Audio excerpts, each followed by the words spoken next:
Hello everyone and welcome again. So today we will do the method to how to find the stable nuclei or most stable isobar. ठीक है, तो last video में हमने किया था liquid model और हमने उसके बाद में कैलकुलेट किया था सेमी एम्पिरिकल मास फॉर्मूला और you can say binding energy formula. ठीक है, आज की इस वीडियो में हम करेंगे कि अगर आपको कोई भी आइसोबार्स दिए हो, कोई भी न्यूक्लियाई दिया हो, ठीक है, तो उसमें से अगर आपको फाइंड करना हो कि इन दोनों में से कौन ज़्यादा स्टेबल है, तो वो मेथड हम करेंगे. वो शॉर्ट मेथड एक अकॉर्डिंगली वो एक ट्रिक हो जाएगी to calculate the most stable nuclei.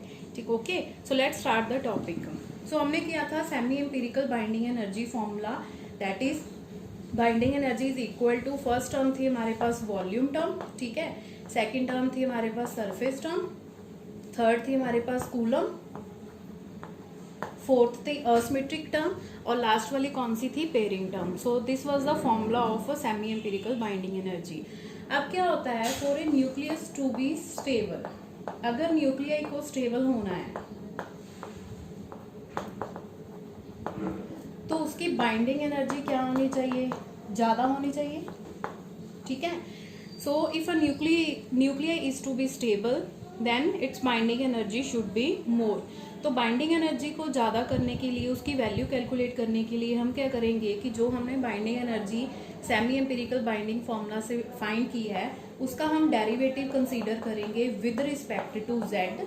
ठीक है, and substitute this value equals to 0.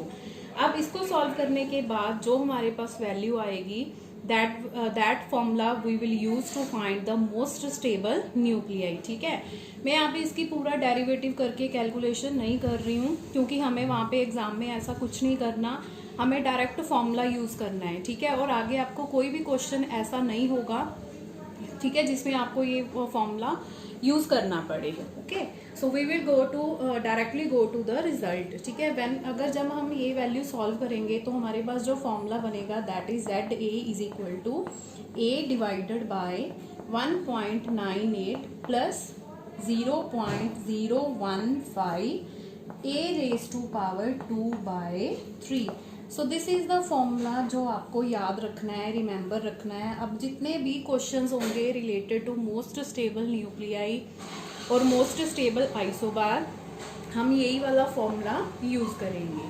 ठीक है, तो यहाँ पे देखिए आपको कई बार क्या होता है कि यहाँ पे 1.98 की जगह पे यहाँ पे 2 भी लिखा होता है, तो उससे कोई ज़्यादा डिफरेंस नहीं आएगा.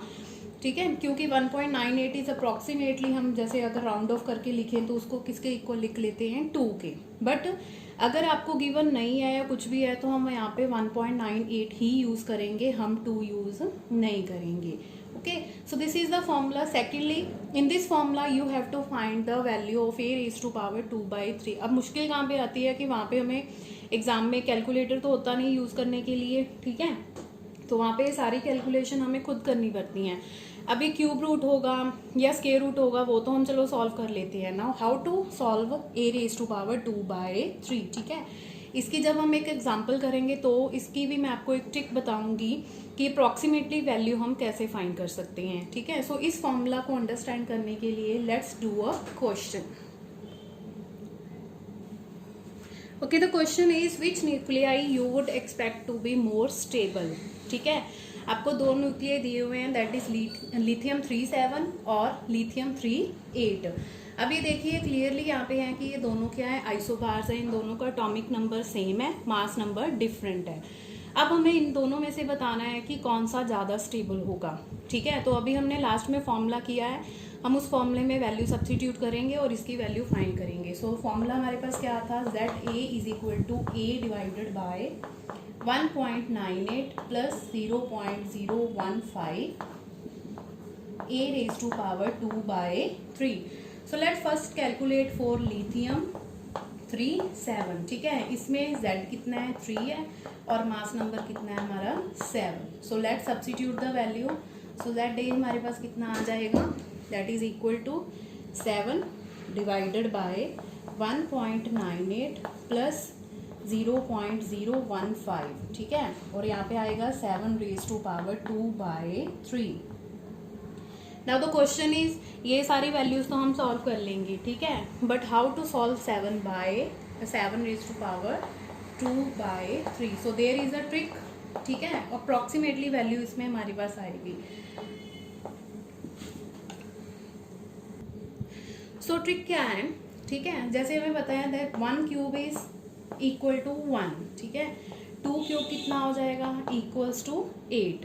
अब देखिए हमें किसका 2/3 फाइंड करना है, 7 का. 7 देखिए 1 और 8 के बीच में आएगा, ठीक है. और 1 और 8 जो वैल्यूज हैं वो वेरी कर रही हैं, वो किस किस की हैं, 1 क्यूब की हैं, 2 क्यूब की. सो 7 है जो हमारा, that lies between 1 to 8 and it is nearer to 8. 7 है जो हमारा, वो किसके नियरर है, 8 के, ठीक है. तो अगर हम वैल्यू लें 1.9, क्योंकि 1 और 2 है, जब हम पॉइंट्स में वेरी करेंगे तो 1.1, 1.2 सोन अप टू 2 तक आएगा. सो अगर हम 1.9 का क्यूब फाइंड करें तो उसकी अप्रोक्सीमेटली वैल्यू हमारे पास किसके इक्वल आ जाएगी, 7, ठीक है. कई बार क्या होता है कि अगर आप कैलकुलेट करके देखोगे बाय यूजिंग कैलकुलेटर, तो उसमें जो एग्जैक्ट वैल्यू आएगी वो आएगी 1.92 के क्यूब की, दैट इज 7.04 समथिंग. तो एग्जैक्ट वैल्यू यहाँ पे कितनी होगी, 1.9. बट हम कौन सी कंसीडर कर रहे हैं, 1.92 है यहाँ पे, हम कौन सी कंसीडर कर रहे हैं, 1.9. तो इससे आंसर में कोई ज़्यादा डिफरेंस नहीं आएगा. जो भी डिफरेंस आएगा वो आफ्टर पॉइंट्स आएगा, ठीक है. अगर तो दोनों का, अगर आप 8 के लिए कैलकुलेट करोगे जब, तो अप्रॉक्सीमेटली आंसर आ रहा है, फिर आपको एग्जैक्ट वैल्यू यहाँ पे कैलकुलेट करनी पड़ेगी. अदरवाइज हम 1.9 यूज करके भी इसको सॉल्व कर सकते हैं, ठीक है. सो हो गया. सो अब हमारे पास आ गया कि 7 रेज टू पावर 2/3 है, that is approximately equal to 1.9.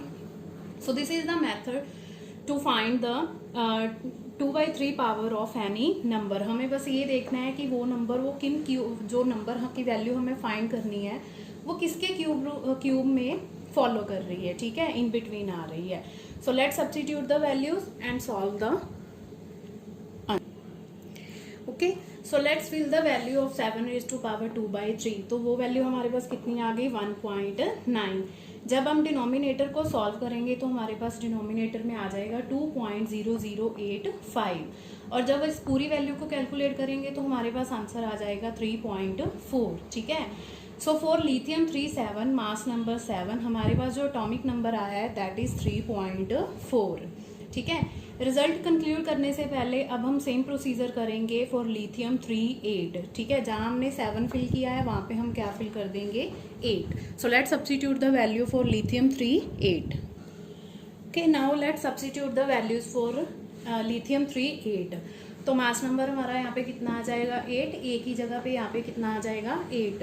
Now 8 को सॉल्व करना इजी है. 8 रेज टू पावर 2/3, ठीक है. 8 बन जाएगा 2 रेज टू पावर 3, 3 से 3 कैंसिल हो जाएगा, हमारे पास आ जाएगा 2 square and that is equal to 4, ठीक है. तो जब हम यहाँ पे वैल्यू सब्स्टिट्यूट करेंगे 8 रेज टू पावर 2/3 और ये सारे फ्रैक्शन को हम सॉल्व करेंगे तो हमारे पास आंसर कितना आ जाएगा, 3.9, ठीक है. अब हम रिजल्ट इसका फाइंड करते हैं. देखिए ये जो आंसर है ये हमारे पास आया फॉर लिथियम 38 और ZA हमारे पास कितना आया था, 3.4. किसके लिए आया था, दैट इज फॉर लिथियम 37. अब देखिए इन दोनों का एटॉमिक नंबर कितना है, 3, ठीक है.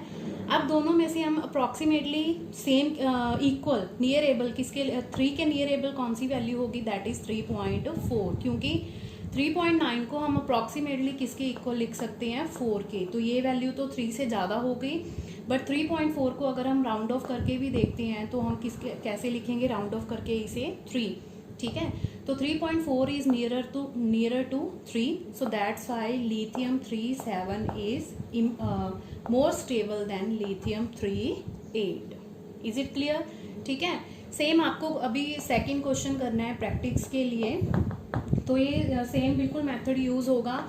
You have to find the stable nuclei, ठीक है, फ्रॉम बेरिलियम 49 एंड बेरिलियम 410, ठीक है. अब सेम वैसे ही आप 9 को सॉल्व करोगे, 9 तो इजीली सॉल्व हो जाएगा 2 रेज टू पावर 3 में, ठीक है. 10 को वैसे ही सॉल्व करोगे जैसे मैंने आपको ट्रिक में बताया है.